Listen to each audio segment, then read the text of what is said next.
মানে যে টপিকসটার উপরে আমরা জোর দিব সেটা হচ্ছে arithmetic operator, comparison operator, conditional statement, looping. Looping এর মধ্যে আমরা ফর লুপ নিয়ে কাজ করব, আর কন্ডিশনাল স্টেটমেন্টে আমরা ইফ এলস নিয়ে কাজ করব। ঠিক আছে? এখন এর মধ্যে যে প্রবলেমটা হচ্ছে সেটা হচ্ছে arithmetic operator, comparison operator, conditional statement, এই বিষয়গুলো নিয়ে আমরা আগেও পড়াশোনা করেছি। আমরা এটা আমাদের one kind of review class হচ্ছে, কিন্তু তারপরেও যে প্রথমে যে লেটে জয়েন করেছে কিংবা অনেকে পুরাতনরাও আমরা প্রবলেমে পড়তে পারি। তার জন্য অস্থির হওয়া যাবে না। আমাদের আগের ক্লাসের ভিডিওগুলো আছে, আমরা ভিডিওগুলো সবগুলো একটা একটা করে দেখব। দেখলে একদম লাইভ ক্লাসের ভিডিও, তো দেখলে একদম সবকিছু মনে হয়ে যাবে। এরপরেও আমরা ক্লাসে, আমাদের সপ্তাহে 2টা ক্লাস হবে, এই প্রোগ্রামিং ক্লাসটা আমরা টিচারকে কোশ্চেন করতে পারবো, এবং কোনো কিছু ভুলে গেলে কিংবা আমাদেরকে রিভিউ করতে গেলে টিচারকে বললেই আমরা সেই রিভিউগুলো ঠিক করে দেবো। শুধু আমি না, যে কোনো টিচারই দিবে। আচ্ছা, তো এখন আমরা একটা প্রবলেম নিয়ে স্টাডি করছি। প্রবলেমটা হচ্ছে রাইট এ প্রোগ্রাম, মানে একটা প্রোগ্রাম লিখতে হবে to print all even numbers between 1 and 10, মানে 1 থেকে 10-এর মধ্যে যতগুলো নাম্বার আছে এই নাম্বারগুলোর মধ্যে কোনটা ইভেন নাম্বার, মানে জোড়া নাম্বার, সেগুলো কম্পিউটার নিজে থেকে বলে দিবে। তো আমরা মানুষরা যেরকম ইভেন নাম্বার বের করতে পারি, যেমন নিজে থেকে বুঝতে পারি যে 2 একটা জোড়া নাম্বার, 4 একটা জোড়া নাম্বার, 6 একটা জোড়া নাম্বার, 8 একটা জোড়া নাম্বার। জোড়া নাম্বার মানে ইভেন নাম্বার, এটা মানুষ বুঝতে পারি। কম্পিউটারকে বুঝতে গেলে কম্পিউটারকে কন্ডিশন এবং অপারেটরের মাধ্যমে বোঝাতে হবে। তো সেই লক্ষ্যে আমরা প্রোগ্রামটা লিখব। আমরা যদি প্রোগ্রামটা লিখি তাহলে আমরা জানি যে সি প্রোগ্রামিং এর নিয়ম অনুযায়ী প্রথম লাইনে একটা হেডার ফাইল কল করতে হয়, সেটার নাম হচ্ছে ইনক্লুড। এই কমান্ডে কল করতে হয় এবং সেই হেডার ফাইলটার নাম হচ্ছে stdio.io.h। ওকে ওকে, এরপরে আমরা লিখব integer main. According to C programming rules আমাদেরকে অবশ্যই মেইন ফাংশন ডিক্লেয়ার করতে হবে, এবং মেইন ফাংশন ওপেনিং এবং মেইন ফাংশন ক্লোজিং ব্র্যাকেটে কল করতে হবে। So opening bracket and closing bracket. Okay, so এতটুকু যে আমার সামনে দেখা যাচ্ছে এটা কম্পালসারি, এটা আমার না লিখে কোনো উপায় নেই, আমাকে লিখতেই হবে। আচ্ছা, এখন আমি যদি এভাবে লিখি যে ইন্টিজার মেইন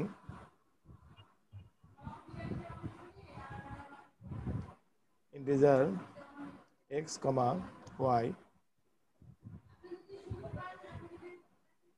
ওকে, 1 থেকে 10 পর্যন্ত, তাই না? তাহলে আমাদের 1 থেকে 10 তো আমরা বলেই দিয়েছি আমাদের, তো আর কত নম্বর থেকে কত নম্বর পর্যন্ত ভেরিয়েবল ডিক্লেয়ার করতে হবে এটা বলার দরকার নাই। আমরা তাহলে এই লুপটা চালানোর জন্য আমরা একটা ভেরিয়েবল ব্যবহার করব, সেটা নাম আমরা দিলাম i। Okay, i।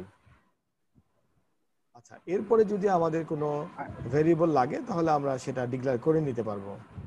তাহলে আমরা জানি যে একটা নাম্বার ইভেন কিনা সেটা চেক করা যায় i, একটা অ্যারিথমেটিক অপারেটর, এটাকে মডুলাস বলে, i mod 2।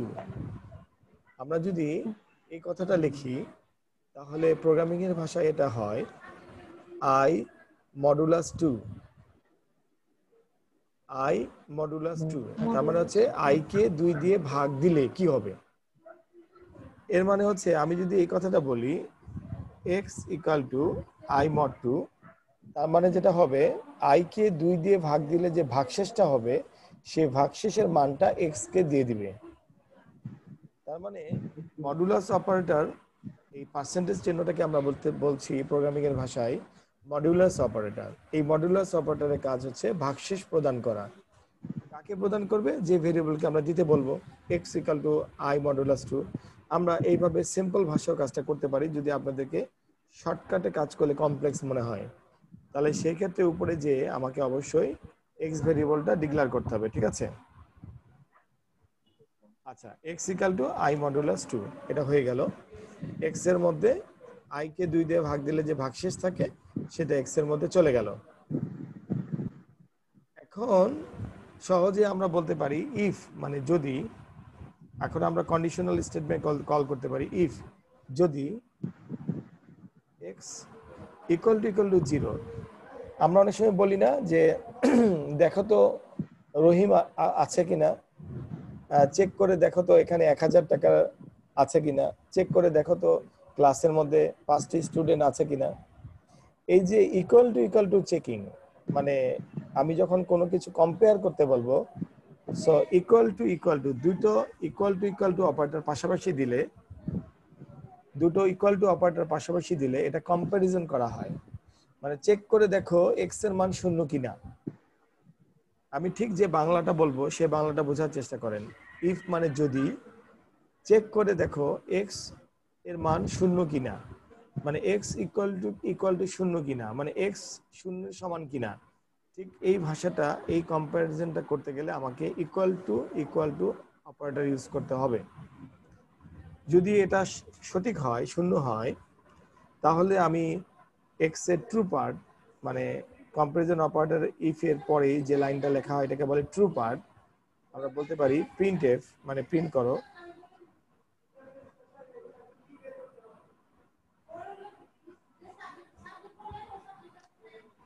Print F. আমরা যদি ইন্টিজার নাম্বার প্রিন্ট করতে চাই তাহলে %d লিখবো ডবল কমার মধ্যে, কমা আমরা লিখবো হচ্ছে এক্স এর জন্য এক্স কে প্রিন্ট করে ফেলবো, কারণ আমরা জানি যে আমরা ইভেন নাম্বারটা প্রিন্ট করতে চাচ্ছি। এটা হলো। এখন কথা হচ্ছে যে এক্স এর যে নাম্বারটা, সে নাম্বারটা কোনটা, যেটা আই কে 2 দিয়ে ভাগ দিলে যে নাম্বারটা হবে সেটা, ভাগশেষ যেটা। তা আয়ের মান কত? আয়ের মান আমরা দেইনি। আমরা যদি আয়ের মান এখানে ডিক্লেয়ার করার সময় ইনিশিয়ালি 6 দিয়ে দিতাম, এবং এই মুহূর্তে যদি আমরা প্রোগ্রামটাকে কম্পাইল করতাম, রান করতাম,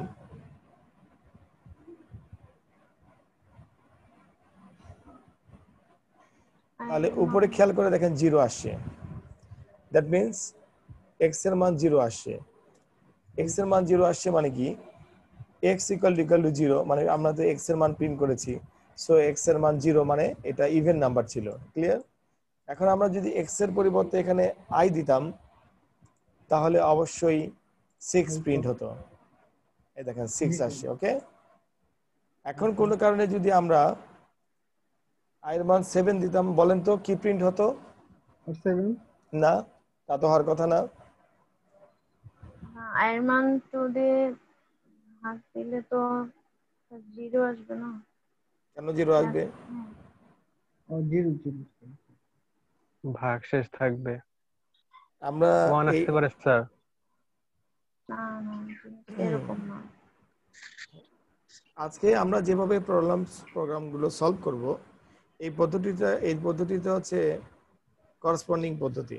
আমরা করসপন্ডেন্স করে কাজ করব, স্টুডেন্ট এবং টিচার মিলে প্রবলেমটা সলভ করব। ঠিক আছে? জি স্যার।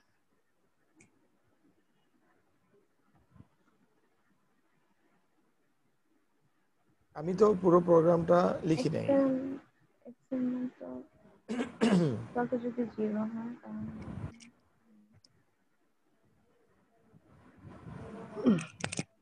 আমি একটু প্রোগ্রামটা এক্সপ্লেইন করি। এই মুহূর্তে 4 নম্বর লাইনে বলা আছে ইন্টিজার, মানে ইন্টিজার ভেরিয়েবল ডিক্লেয়ার করা হচ্ছে। সেখানে আই এবং এক্স নামে দুটো ভেরিয়েবল আছে। এক্স এর কোনো মান দেওয়া নাই, বাট আই এর একটা ইনিশিয়াল ভ্যালু দেওয়া আছে 7। জি স্যার। 5 নম্বর লাইনে বলা হয়েছে x equal to I mod 2। I mod 2, mod is a modulus operator, I mod 2, that means I কে 2 দিয়ে ভাগ দিলে যে ভাগশেষটা থাকবে সে ভাগশেষটা x এর কাছে যাবে। তাহলে I কে 2 দিয়ে ভাগ দিলে ভাগশেষ কত থাকে? I এর মান যদি 7 হয়, 2 দিয়ে ভাগ দিলে ভাগশেষ কত থাকে? 1 থাকে না, 1 থাকে। 1 থাকে। তাহলে x এর মান হয়ে গেল 1। 5 নম্বর লাইনে লজিক্যালি, ম্যাথমেটিক্যালি x এর মান হয়ে গেল 1। 6 নম্বর লাইনে আমি বলছি if x equal to 0, there is a comparison operator, x এর মান যদি 0 হয় তাহলে তুমি প্রিন্ট করে দেখাও i এর মান। x এর মান কি 0? না, না এক্স এর স্যার। মান তো এখন 0 আসেনি। তার মানে কিছুই প্রিন্ট করে দেখাবে না, there will be no output. Okay, জি sir. Let us compile and run. See there is no output. Okay, এইটাই কারণ মানে বুঝতে চাচ্ছিলাম যে তখন আয়ের মান তো তাহলে কারণ আমরা দেখাবে না। কম্পিউটারকে কোনো নির্দেশ দেইনি। আমরা কম্পিউটারকে বলেছি যদি এক্স এর মান 0 হয় তাহলে তুমি তা- করে দেখাবা, আর যদি 0 না হয় তাহলে তো আমি কোনো নির্দেশ দেইনি।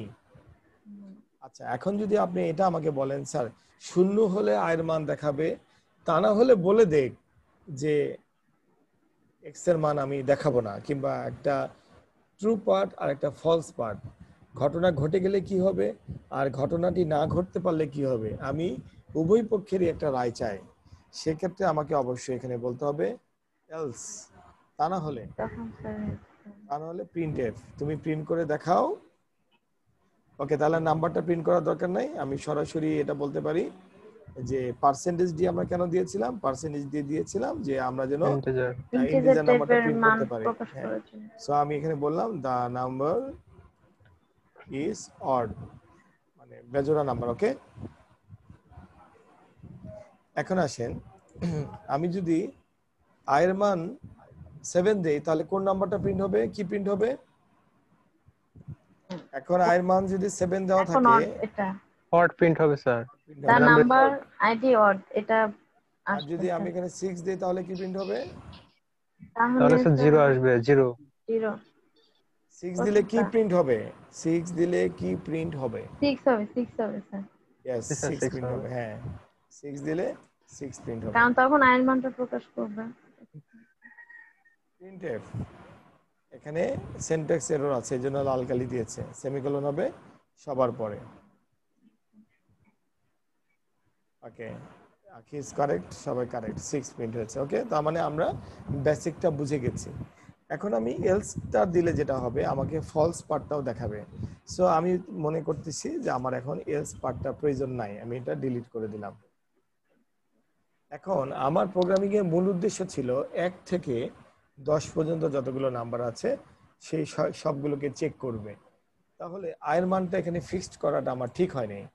তাহলে সেই ক্ষেত্রে আমি যদি প্রোগ্রামটাকে মডিফিকেশন করতে চাই, তাহলে আমি নর্মাল স্যার একটা আই লিখে রাখবো, এরপরে আমি একটা লুপ ক্রিয়েট করব। সেই লুপের কাজ হবে এরকম, ফর আই ইকুয়াল টু 1, কারণ আমি বলেছি between 1 and 10, G I sir. Less than equal two 10, যতক্ষণ পর্যন্ত আই 10 এর ছোট থাকবে, 10 থেকে 10 এর ছোট থাকবে, এর মানে হচ্ছে I less than equal two 10। মানে যতক্ষণ পর্যন্ত আয়ের মান 1 হতে 10 পর্যন্ত যাতায়াত করবে ততক্ষণ পর্যন্ত ফর অ্যাক্টিভ থাকবে। I less than equal two 10, এই কন্ডিশনের মানেই হচ্ছে আয়ের মান যখন 1 তখন এটা কাজ করবে, 2 কাজ করবে, 3 কাজ করবে, 7 কাজ করবে, 8 কাজ করবে, 9 কাজ করবে এবং 10ও কাজ করবে, কারণ এখানে লেখা আছে লেস দেন ইকুয়াল টু 10। এবং কত করে বাড়বে? 1 করে করে বাড়বে, আই প্লাস প্লাস 1 করে করে বেড়ে বেড়ে চেক করবে, আই প্লাস প্লাস। ওকে, এরপরে আমি এখানে ব্র্যাকেট দিলাম।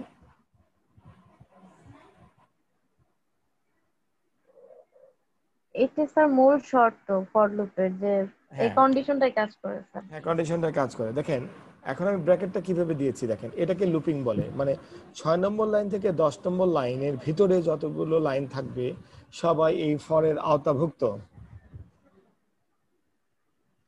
6 নম্বর এই যে লাইন থেকে ব্র্যাকেট দেয়া শুরু করে 10 নম্বর লাইন পর্যন্ত যতগুলো স্টেটমেন্ট লেখা থাকবে সবাই এই ফর লুপের আওতাভুক্ত। কথা বোঝা গেছে? এই এই জন্য কি স্যার ব্র্যাকেট দিছে স্যার? হ্যাঁ, এই জন্য ব্র্যাকেট দিয়েছি, এই তা জন্য না কি হলে স্যার ব্র্যাকেট দিলাম? হ্যাঁ, জি স্যার। তা না হলে কিন্তু এটা আওতাভুক্ত হতো না, তাহলে সে মাত্র একটি লাইনের আওতায় চলে যেত। কোনটা? X equal to I mod 2। যদি আমি ব্র্যাকেটটা না দিতাম তাহলে পরবর্তী যে কোনো একটি সেমিকলন পর্যন্ত ফর লুপের আওতায় চলে যেত। তার মানে শুধুমাত্র 7 নম্বর লাইনটা ফর লুপের আওতায় যেত। কথা বোঝা গেছে? জি স্যার, বুঝতে পারছি স্যার। তাহলে আমি বললাম x equal to I mod 2, এটা ফরের আওতায়। প্রথমে তাহলে আয়ের মান কত? সবার আগে আয়ের মান 1। 1 তারপরে ইফ চেক করে দেখলো এটা ইভেন নাম্বার কিনা, না ধরে নেন না, এরপরে প্রোগ্রামটি 11 নম্বর লাইনে যাবে না, তার আগে সে জাম্প করে আবার 5 নম্বর লাইনে যাবে, কারণ এখানে একটা ফর লুপ আছে। যাওয়ার পরে সে i=1 এখানে আর কখনোই যাবে না। ফরের প্রথম পার্টটাকে বলে ইনিশিয়ালাইজেশন, প্রথম অংশটুকুকে বলে ইনিশিয়ালাইজেশন, মানে একবার যাবে ইনিশিয়াল মানটা নেবার জন্য। এরপরে সে i++ করবে, দ্বিতীয়বার i++ করে i এর মান 2 করবে, করার পরে i< 10 কন্ডিশনটা স্যাটিসফাইড কিনা, হ্যাঁ স্যাটিসফাইড, ভিতরে যাবার অধিকার সে রাখে। এরপরে সে 7 নম্বর লাইনে যাবে, ভাগ করবে, i এর মানকে ভাগ করবে, 2 কে 2 দিয়ে ভাগ করে দেখবে ভাগশেষ যা হবে তা x কে রাখবে, x দেখলো x = 0 কিনা, বলে হ্যাঁ x = 0। এরপরে আর মানটাকে i এর মানটাকে প্রিন্ট করলো। ঠিক একইভাবে এটা চক্রাকারে 10 বার ঘুরবে, 1 থেকে 10 পর্যন্ত, কারণ i++ বলা আছে। i++ করতে করে 10 বার এটা লুপিং করবে। এবং 10 বার কেন করবে, কারণ i< 10 দেওয়া আছে, মানে কন্ডিশন সেট করে দেওয়া আছে। এর মানে হচ্ছে ফরের 3টি অংশ। প্রথম অংশটুকু হচ্ছে ইনিশিয়ালাইজেশন, সেখানে প্রোগ্রাম মেমোরি একবার যায় শুধু ইনিশিয়াল মানটা নেবার জন্য। তার মাঝখানের অংশটুকু হচ্ছে কন্ডিশন, যতবার ফর লুপের ভিতরে যাবে ততবার সে কন্ডিশন চেক করে যাবে যে সে এবার যাবার অধিকার রাখে কিনা। যদি আমরা কন্ডিশন না দিতাম তাহলে তো প্রোগ্রামিং সারা জীবনের জন্য কাজ করত। এরপরে i++ হবে, i++ মানে হচ্ছে এক এক করে বাড়বে, ঠিক আছে। x = i mod 2, এটা তো আমরা বুঝে গেছি। i এর বর্তমান মান যা থাকবে সেটাকে 2 দিয়ে ভাগ দিলে ভাগশেষ যেটা থাকবে সেটা x এর কাছে যাবে। স্যার ভাগশেষ কেন যাবে, because you are using a modulus operator, arithmetic operator. মডুলাসের কাজ হচ্ছে ভাগশেষটাকে বের করে দেওয়া, আউটপুট হিসেবে দেওয়া। সো ভাগশেষটা কাকে দিল, সে x কে দিল। ওকে, কারণ x = লেখা আছে, মানে এখানে একটা অ্যাসাইনমেন্টাল স্টেটমেন্ট আছে। অ্যাসাইনমেন্টাল স্টেটমেন্ট মানে হচ্ছে আমরা পাটিগণিতের নিয়মে একটা ইকুয়েশন বলি x = এত, তাহলে যে লেফট সাইডে থাকে, বাম পাশে থাকে, ডান পাশের মানগুলো বাম পাশে চলে যায়, x এর কাছে চলে গেল। এরপরে আমরা একটা কন্ডিশনাল স্টেটমেন্ট লিখেছি, ইফ x = 0, মানে x এর মান 0 কিনা তুমি চেক করে দেখো। যদি চেক 0 হয় তাহলে সে ইফের প্রথম লাইনটাকে, প্রথম পার্টটাকে বলে ট্রু পার্ট, মানে ঘটনা সত্যি হলে যা ঘটবে। সো ঘটনা সত্যি হলে i এর মান প্রিন্ট হবে, আদারওয়াইজ i এর মান প্রিন্ট হবে না। এখন 1 থেকে 10 পর্যন্ত যদি লুপটা ঘোরে তাহলে সাধারণত 5টির মতো ইভেন নাম্বার পাওয়ার কথা। তাহলে 5টি ইভেন নাম্বার যদি পরপর প্রিন্ট হয় তাহলে দেখতে অসুবিধা হবে, এই জন্য আমরা এখানে একটা স্পেস দিয়ে দিব, স্পেস দিয়ে দেবো। জি স্যার, স্পেস দিলে এই যে সেটা একটু ফাঁকা ফাঁকা হয়ে প্রিন্ট হবে। নিউ লাইন করে দেখাবে স্যার।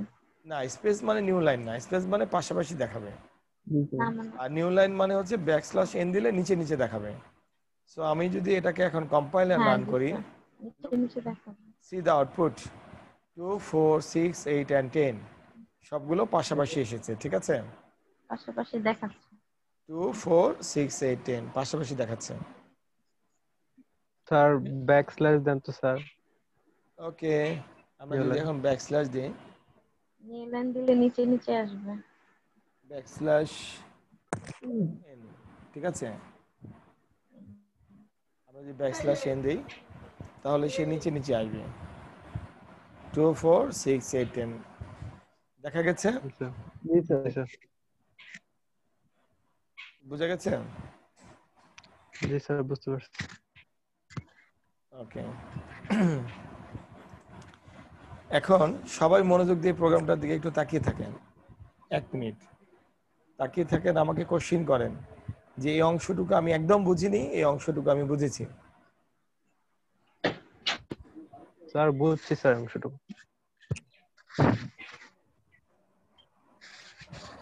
লুপিং বুঝতে পারছেন? জি স্যার, ক্লিয়ার এখন স্যার এটা। আচ্ছা, এখন যদি এই প্রোগ্রামটাকে আমি বলি একটু চেঞ্জ করতে বলি,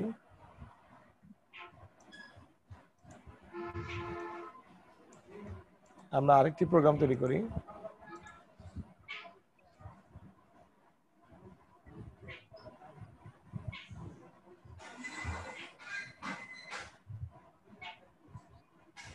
Write a program to print all the even number জায়গায় odd number লিখলাম।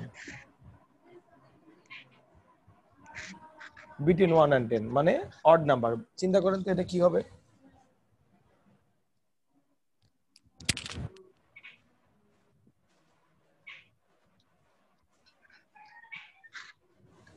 স্যার প্রোগ্রাম একটু জানতো স্যার, এটা একটু মিনিমাইজ করেন।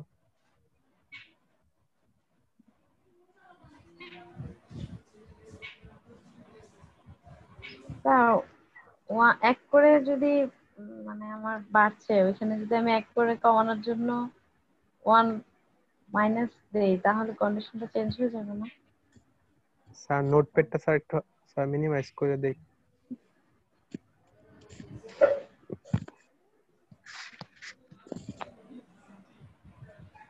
হালিমা, হ্যাঁ এটা কি বলেন। হবে?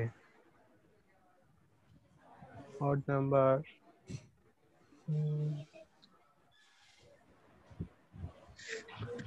ওই odd number মাথায় ধরতেছে না, মনে হয় যে স্যারের যে নোটপ্যাডটা নিছে এটা মনে হয় মিনিমাইজ করলে বুঝতে পারতাম, দেখলেই বুঝতে পারতাম। আর কোথায়? স্যার তো 1 মিনিটের জন্য মনে হয় কোথাও গেল। আমার মাথায় মানে দেখলে আমার খেয়াল আসবে মনে হইতেছে, দেখতে পারতেছি না প্রোগ্রামটা কি হইতে পারে। হাতে রেখে গেছেন এই জন্য। আচ্ছা ওটা ওইখানে মনে হয় যে ইকুয়াল ইকুয়াল হবে না মনে হয় নাকি? ইকুয়াল ইকুয়াল আয়ের মানটা কি পাইলাম আমরা? 1 থেকে 10 আর 2 দিয়ে ভাগ দিছি। এর মান মাথায় আসতেছে না।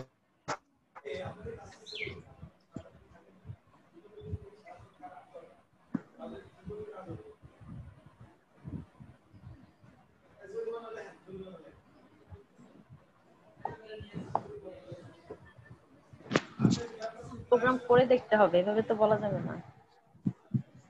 ঠিক আছে, কি মুখস্থ করে? না বলা যাবে মনে হয় বলা যাবে, কিন্তু আসলে যেটা মিনিমাইজ হলে মনে হয় বলা যাবে।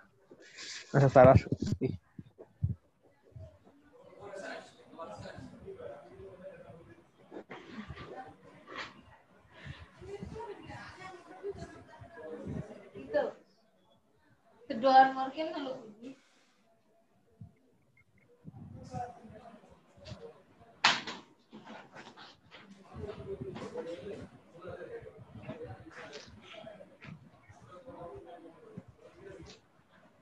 যদি আলমারি খুলতে পারবো?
মেহরাব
হ্যালো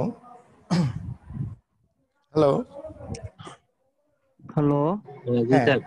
আচ্ছা কি কি দেখলেন বলেন write a program to print all the odd numbers between 1 and 10 বলেন তো কি পরিবর্তন আনতে হবে আমাদের এখানে কি পরিবর্তন আনতে হবে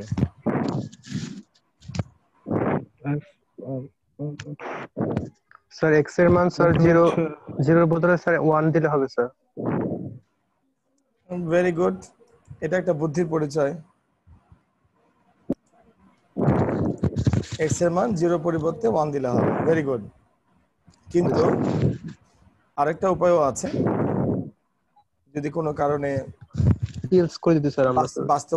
বাস্তবতাটা যদি কোনো কারণে 0 লেখার মতো না থাকে তাহলে আমরা ইকুয়াল টু পরিবর্তে not equal to operator use করতে পারবো ঠিক আছে not equal to not equal to. হ্যাঁ যদি বাস্তবতা এমন হয় যে আমরা কোনো কারণে ইকুয়াল টু 0 লিখতে পারছি না কিংবা আমরা ইকুয়াল টু 1 লিখতে পারছি না এমন কোনো যদি সিচুয়েশন হয় তাহলে আমি একটি কম্পিউটার মানে অ্যারিথমেটিক অপারেটরের সাথে কম্পারিজন অপারেটরের সাথে পরিচয় করে দিলাম সেটা হচ্ছে নট ইকুয়াল টু আউটপুট আসছে জি স্যার। তার মানে আমরা যদি মনে করি তাহলে আমরা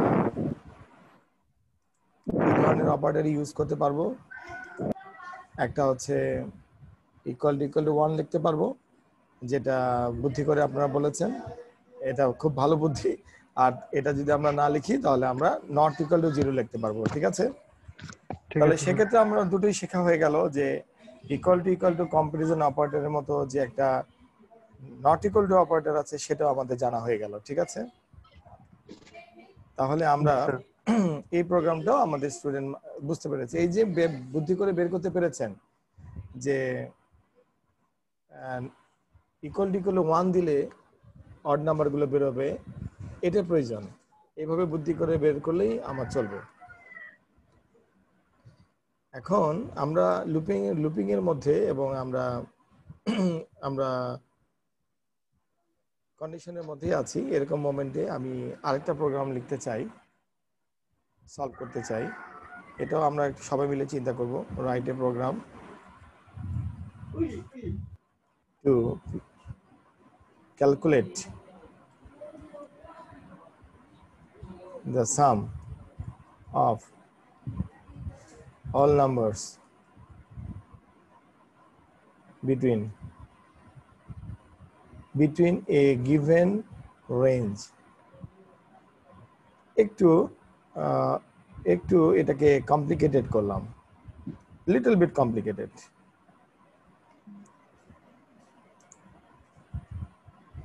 সব নাম্বার একসাথে যোগ করব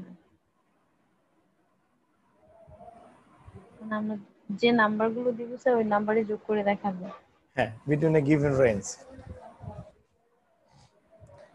write a program to calculate the sum of all numbers between a given range given range 100 এর মধ্যে হ্যাঁ 1 থেকে 100 given range মানে 1 থেকে 100 এর মধ্যে হলো অথবা 50 থেকে 100 এর মধ্যে হলো আমি ফর লুপটাকে ফিক্সড করে দেব না আমি আমার ইচ্ছা মতো আমি রেঞ্জ দেব এখানে আবার আরেকটা জিনিস আমি বলবো and check whether the sum is odd or even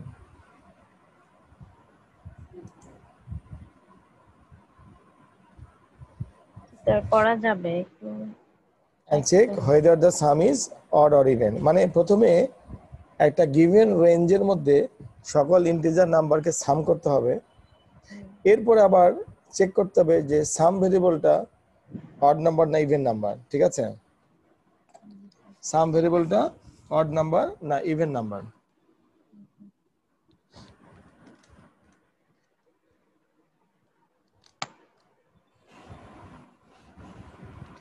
তাহলে আমরা যদি প্রোগ্রামটার মধ্যে পরিবর্তন আনতে চাই আমরা যদি একটা নতুন প্রোগ্রাম এখন লিখি আরেকটা কন্ট্রোল এ কন্ট্রোল সি স্টুডেন্ট আমাকে এখন হেল্প করবে প্রোগ্রামটা লেখার জন্য ইনশাআল্লাহ স্যার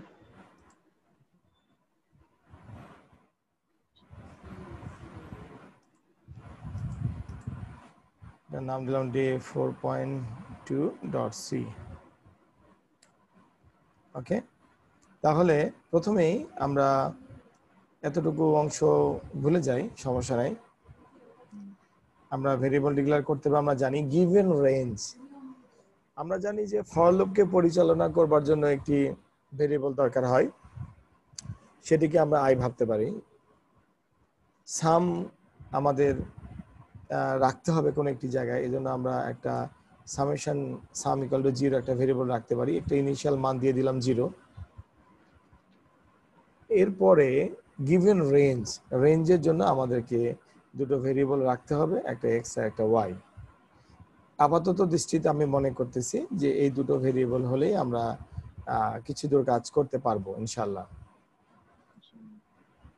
এরপরে যে ঘটনাটা হলো গিভেন রেঞ্জ, তাহলে আমি যদি ফরকে যদি একটা রেঞ্জের মধ্যে চিন্তা করি, for i equal to x, x থেকে শুরু করো, i less than equal to y, y পর্যন্ত যাবে, আই প্লাস প্লাস এই পর্যন্ত যাবে, তাহলে তাহলে আমরা এই যে ঘটনাটা, এই ঘটনাটা আমরা এটা ভাবতে পারি এভাবে যে i equal to x, i less than equal to y, i plus plus.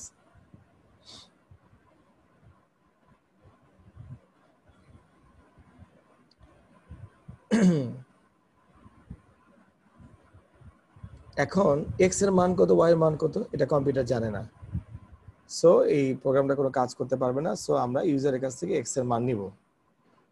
তাহলে আমরা ইউজারের কাছ থেকে এক্স এর মান যদি নিই, তাহলে আমরা ইউজারকে বলতে পারি প্রিন্টএফ, ইউজারকে ডিসপ্লে করতে পারি প্রিন্টএফ, আমরা বলতে পারি ইন্টার স্টার্টিং, ইন্টার স্টার্টিং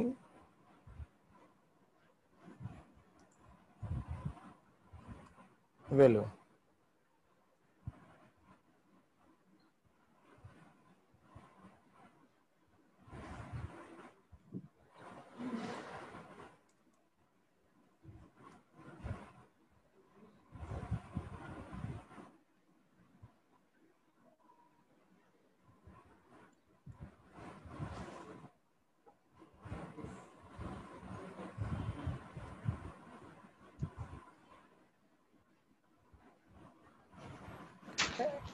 এক মিনিট কি চিন্তা করলেন? এর এর হলো এই সেকশন 0 দেখাচ্ছে, যে মেসেজ দিছিলাম স্যার আপনাকে, ঠিক করে দিচ্ছি। আর ওই ছেলেটার অ্যাপ্লিকেশনটা আমি নতুন করে আবার আপনাকে দিছি, পূর্বেরটা বাদ দিয়েছি। ঠিক আছে, ঠিক আছে। কি চিন্তা করলেন আখি? স্যার কি চিন্তা করে বের করলেন বলেন, হয়নি? ইন্টার দ্য স্টার্টিং ভ্যালু মানে আমাকে একটা এক্স এর মান দিতে হবে, ঠিক আছে? স্যার মানে আমি যেখান থেকে দিতে চাই স্যার, 10 থেকে 20 পর্যন্ত বা 10 হ্যাঁ, থেকে 50 স্টার্টিং ভ্যালু দিতে হবে, দিলাম। এরপরে একটা আচ্ছা।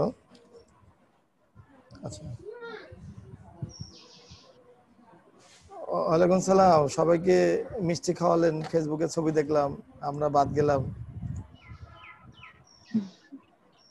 হ্যাঁ, আপনি তো ইতিহাসের বিখ্যাত ব্যক্তি স্যার, আপনার ছবি, অ্যাপয়েন্টমেন্ট লেটার সবই ফেসবুকে পাওয়া যায়। ঘটনা কি? সেটা কপাল ভালো থাকলে এরকমই হয়। সেটাই। এখন যে জন্য ফোন দিলাম আপনাকে, যে ওইটা জাফর স্যার আমাকে বলছে নন ডিপার্টমেন্টাল হলে ওই ডিপার্টমেন্টের হেডেরও সিগনেচার লাগবে। ওই যে আমার সাথে আমার উপরে দিয়ে দেন, ওটা আপনার পাওয়ার বেশি, কেন ওটা আপনার ডিপার্টমেন্টের কোর্স, ঠিক আছে?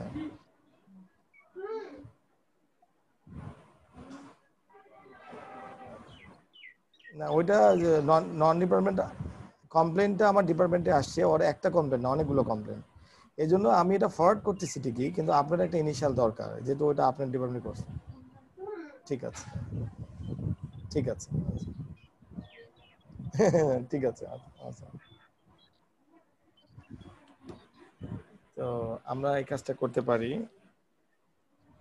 X y for x x i plus plus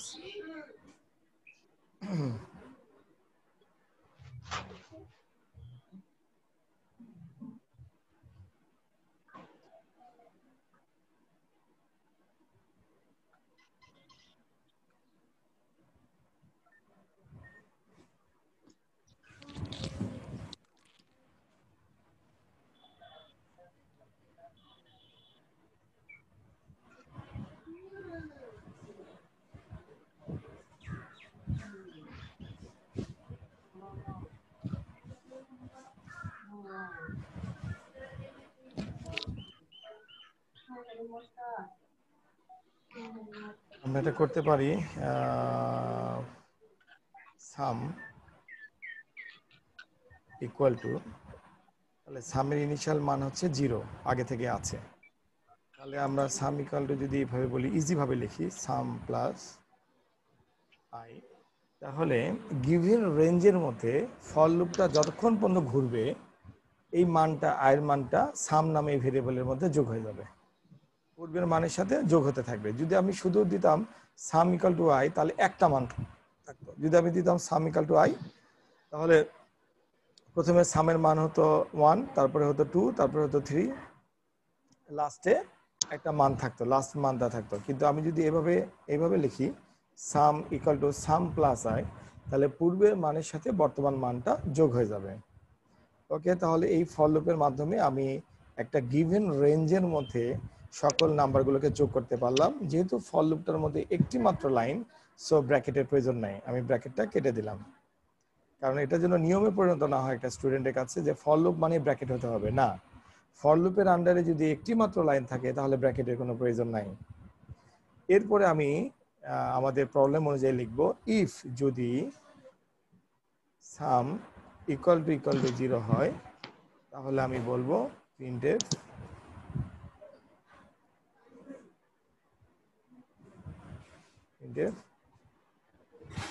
the sum is even।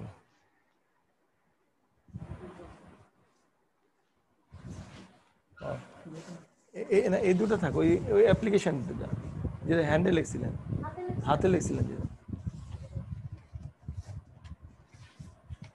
ওকে এই দুটো থাকো এখানে, এই দুটো লাগবে না, এটা আরেকটা কোথায়, এটা দিয়ে দেন, কন্ট্রোল দিয়ে দেন, এটা থাকুক, যদি লাগে তাহলে আমি পরে দিব, যদি লাগে তাহলে এখানে আমি সাইন করে দিয়ে দিব। else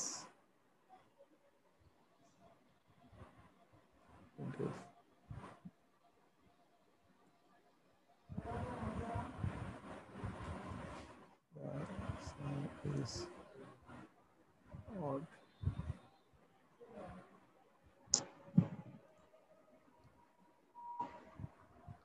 ওকে, আমরা এখানে তাহলে যে কাজটা করলাম, প্রথম থেকে যদি আমি একটু বর্ণনা করি, লাইন নাম্বার 1-এ আমাদের হেডার ফাইল, এটা নিয়ম আমাকে দিতে হবে তাই দিলাম।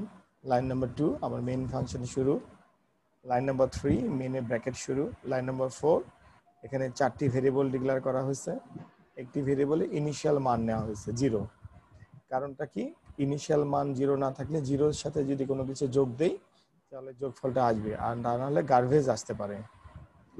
আচ্ছা, এরপরে আমি যেটা করলাম, একটা ডিসপ্লে বোর্ড তৈরি করলাম, printf ইন্টার স্টার্টিং ভ্যালু, একটা টাইটেল ডিসপ্লে, জি স্যার। স্টার্টিং ভ্যালু, তো আমি মান দিলাম x, তারপরে আমার এখানে আরেকটা টাইটেল দেওয়া উচিত, বোঝা যাচ্ছে, তা নাহলে দেখতে সুন্দর হবে না। Control V inter starting value না দিয়ে আমি এটার নাম দিলাম এন্ডিং ভ্যালু, মানে কোন পর্যন্ত যাবে, এন্ডিং ভ্যালু।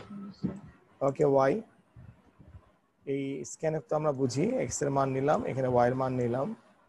আচ্ছা, for i equal to x, i less than equal to y, i plus plus, i x থেকে শুরু হবে, যতক্ষণ পর্যন্ত আই এর মান ওয়াই এর সমান না হবে ততক্ষণ পর্যন্ত চলতে থাকবে, আই প্লাস প্লাস এক করে করে বাড়তে থাকবে। ওকে, যখন বাড়তে থাকবে ওই বাড়ার সাথে সাথে সাম ভেরিয়েবলে যোগ হতে থাকবে, তাহলে এই ফরের মধ্যে একটি মাত্র line, some equal to some plus I. এরপরে ইফ যদি সাম ইকুয়াল টু 0 হয়, যদি সামের মান 0 হয় ফাইনালি, তাহলে তো সামের মান শূন্য হবে কেন? যোগ করে করে তো সাম অনেক হিষ্টপিষ্ট হয়ে গেছে। তার মানে আমাদের এখানে প্রোগ্রামে ভুল হয়েছে, আমাদেরকে লিখতে হবে আমি একটা নতুন প্যাটার্ন লিখতে চাচ্ছি। সেই নতুন প্যাটার্নটা আপনাদের কাছে একটু আনইজি লাগতে পারে, কিন্তু ফাইনালি আমরা প্রোগ্রাম ধীরে ধীরে ছোটই করতে হবে। আমরা অনেক বেশি বেশি লাইন তৈরি করে আমাদের কোনো লাভ নেই। দেখেন এক লাইনে কিভাবে কন্ডিশন লেখা যায়। সাম, আমরা জানি এই অপারেটর নাম মড, তারপরে 2 দিয়ে ভাগ দিলে যদি ভাগশেষ ইকুয়াল টু 0 হয়, তাহলে দেখছেন কিভাবে লিখলাম, পুরো একটা লাইন কমাই দিছি, একটা ভেরিয়েবলে নিলাম, তারপরে সেই ভেরিয়েবলটা চেক করলাম, এটা না করে ডিরেক্ট করে ফেলেছি। সাম নামে ভেরিয়েবলটাকে মড দিয়ে 2 দিয়ে ভাগ দিলাম, যে ভাগশেষ ইকুয়াল টু 0 হলো কিনা সরাসরি বললাম যদি 0 হয়ে থাকে the some is even. But এর আগের প্রোগ্রামটাতে দেখেন আমরা এই কাজটা কিভাবে করেছি। এক্স নামে একটা ভেরিয়েবলে নিয়েছি, তারপরে সে এক্স কে চেক করেছি, কারণ আমরা একটু আগেও ছোট ছিলাম, আমরা শিখতেছি, এই জন্য আমি ওকে তখন এত চাপ দিইনি। বাট আমরা ইচ্ছা করলে এইভাবে এক লাইনে লিখতে পারি, এটা একটা গুড মডেল, আমরা এটা মাথার মধ্যে রাখতে পারি। এটাকে যদি এখন আমি কম্পাইল করি, এখানে এরর দিয়েছে, রেড কালার। আমরা একটু এররটা ভেবে দেখি কেন এরর দিল।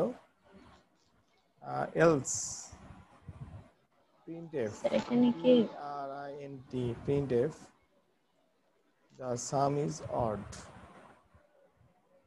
স্যার এখানে কি সেকেন্ড ব্র্যাকেটের দরকার আছে? না, if এর আন্ডারে তো একটি লাইন দরকার নাই। কেন এরর দিল?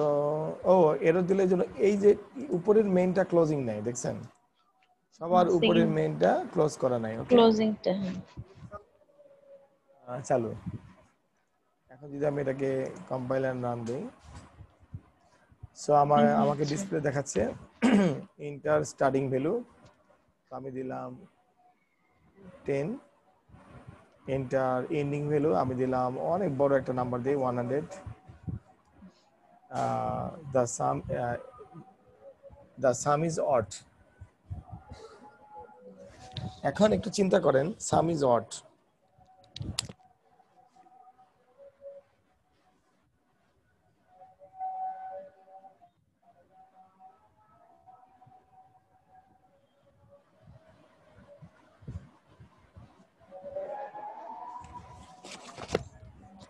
এখন সাম ইজ অড আমাদের সরাসরি বলে দিল, দেখতে একটু খারাপও লাগছে। তো সামটা যদি আমি দেখতে চাই, তাহলে সিম্পলি আমরা এই লাইনে লিখবো printf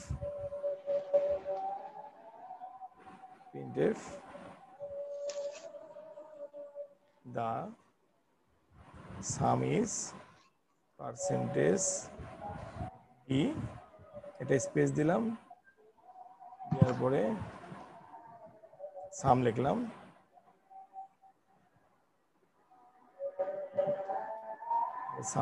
এবং এখানে আমরা ব্যাকস্ল্যাশ এন দিতে পারি যাতে করে নিউ লাইনে যায়, ব্যাকস্ল্যাশ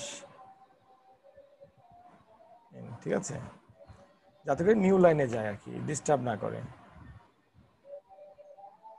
কম্পাইল করলাম, দ্য স্টার্টিং ভ্যালু আমি দিলাম 10, দ্য এন্ডিং ভ্যালু আমি দিলাম 100, the some is 5005, the some is odd. ঠিক আছে, চিন্তা করেন শুরুর ভ্যালুটাও জোড়া নাম্বার, শেষের ভ্যালুটাও জোড়া নাম্বার। সাধারণত কমন সেন্স থেকে মনে হয় যে এটা মনে হয় যোগটাও জোড়া নাম্বার হবে, কিন্তু তা কিন্তু না। দেখছেন সামের মান আসছে 5005 and the sum is odd। Clear? তাহলে এখানে আমরা আরেকটা প্রবলেম সলভ করে ফেললাম 4.3। এই প্রবলেম অনুযায়ী আমরা দেখতে পাচ্ছি যে আমরা আজকেও 3টা প্রবলেম সলভ করলাম, যে 3টা প্রবলেমের মধ্যে প্রথম প্রবলেমটা আমাদেরকে একটা ফর লুপ কিভাবে চালনা করব সেটা ঠিকমতো শেখাইছে, এবং আমরা মডুলাস অপারেটর, যেটাকে মড বলি আমরা পার্সেন্টেজ চিহ্ন দিয়ে, সেটার ব্যবহার দেখছি। আমরা ইফ কন্ডিশন দেখলাম ফরের সাথে, আবার ফরকে আলাদা করার পরে আমরা আবার একটা রেঞ্জের মধ্যে ফর লুপ চালালাম এবং পরবর্তীতে ইফ চালালাম। আগের প্রোগ্রামটা খেয়াল করে দেখেন, ইফ কন্ডিশনটা ছিল ফর লুপের ভিতরে, ইফ কন্ডিশনটা ছিল ফর লুপের ভিতরে। হ্যাঁ দেখেন, তাই না? ইফ কন্ডিশনটা ছিল ফর লুপের ভিতরে, আর এই প্রোগ্রামটাতে ফর লুপ শেষ হয়ে যাওয়ার পরে আমরা ইফ কন্ডিশন চালু করেছি, ঠিক আছে? ফর লুপ হচ্ছে 9 নম্বর লাইন, 10 নম্বর লাইনের মধ্যে সীমাবদ্ধ। 11 নম্বর লাইনটা হচ্ছে একটা ইন্ডিপেন্ডেন্ট লাইন, আলাদা লাইন, এবং ইফ কন্ডিশন শুরু হয়েছে 12 নম্বর লাইনে এবং শেষ হয়েছে 15 নম্বর লাইনে। তাহলে এই তিনটা ভিন্ন ভিন্ন বৈশিষ্ট্য আমরা একটু খেয়াল করব, খুব মনোযোগ দিয়ে দেখব, যেহেতু টুমরো আমাদের আরেকটা ক্লাস আছে। আমরা এই প্রোগ্রামগুলো আজকেই দেখব, আজকেই আমরা এটা নিয়ে স্টাডি করব এবং পিছনের ভিডিওগুলোও দেখব। কালকের ক্লাসে আমি সবার সাথে আলাদা আলাদা আলাদা আলাদা করে একটু করে কথা বলবো, যে কথাগুলোর মাধ্যমে আমি কিছুটা ক্লাস টেস্ট কিংবা যেটাকে বলে ক্লাস পারফরমেন্স কাউন্ট করব, ঠিক আছে? সবাই একটু পড়াশোনা করবেন, আর আমি কালকে আপনাদেরকে সবাইকে একটি একটি করে প্রোগ্রাম লিখতে দেব বাড়িতে, ঠিক আছে? সেই প্রোগ্রামটা আমাকে লিখে দেখাবেন। কিভাবে লিখে দেখাবেন? আমি সবাইকে, যেমন আখির জন্য একটা প্রোগ্রাম দিব, মেহরাবের জন্য একটা প্রোগ্রাম দিব, তারপরে সেই প্রোগ্রামগুলো আপনারা আমাকে ইমেইলে পাঠাবেন, ঠিক আছে? তো এটা হচ্ছে একটা এক উইকে এবং একটা একটা করে প্রোগ্রাম করতে দেব। সবাই প্রোগ্রামটা ভুল হলে কিন্তু কোনো প্রবলেম নাই, কপি করার দরকার নেই। যা পারেন, ধরেন একটা প্রোগ্রামের মাত্র 4 লাইন 5 লাইন করতে পেরেছেন, তারপর এরর আছে, কোনো সমস্যা নাই, এরর অবস্থায় প্রোগ্রামটা আমাকে জমা দিবেন, আমি ক্লাসের মধ্যে সেটাকে সলভ করে দেব, ঠিক আছে? জি স্যার। তাহলে কালকে দেখা হচ্ছে কয়টায়? স্যার রাতে 8টায়। কালকে রাত 8টায় দেখা হচ্ছে, তাই না? ঠিক আছে, আলহামদুলিল্লাহ। কালকে আমরা আরেকটু বড় বড় প্রবলেম সলভ করব, বাট নিউ টপিকসে যাব না।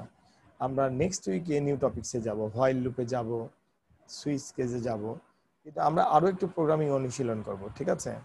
এবং এই সপ্তাহে আমরা হোমওয়ার্কও করব। আমরা আমাদেরকে একটা নাম্বার দিতে হবে, তো সেই নাম্বারের জন্য এটাকে ক্লাস টেস্ট ভাবতে পারেন।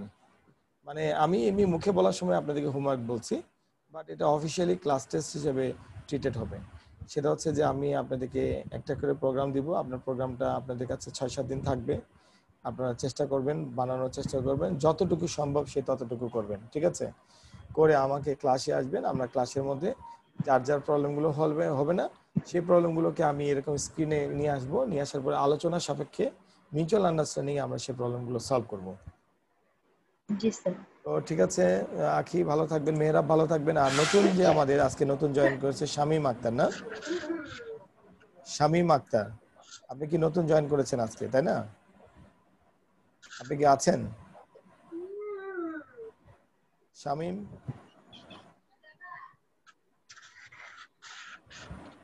শামীম কি আছেন? কোনো রেসপন্স তো পাচ্ছি না। অনলাইন দেখাচ্ছে বাট কোনো রেসপন্স নাই। আচ্ছা, শামীমের কি মোবাইল নাম্বার আপনাদের কাছে আছে, সেল নাম্বার? স্যার আমার না, কাছে আছে স্যার। স্যার। আচ্ছা, কালকে যে ক্লাস আছে সেটা কি সে জানে? স্যার ওকে তো স্যার মনে হয় আমি রুটিন দিছি, আর আজকে স্যার বলতে পারবো, সমস্যা নাই। আচ্ছা, আপনারা তাহলে একটু মেসেঞ্জারে আপনাদের গ্রুপের মধ্যে বলে দেন, ঠিক আছে? ঠিক আছে তো স্যার। ঠিক আছে, তাহলে পরে কথা হবে। আচ্ছা, ওকে স্যার শেষ করে ভালো দিলাম। থাকেন স্যার। আসসালামু আলাইকুম। ওয়ালাইকুম আসসালাম। স্যার, আসসালামু আলাইকুম। ওয়ালাইকুম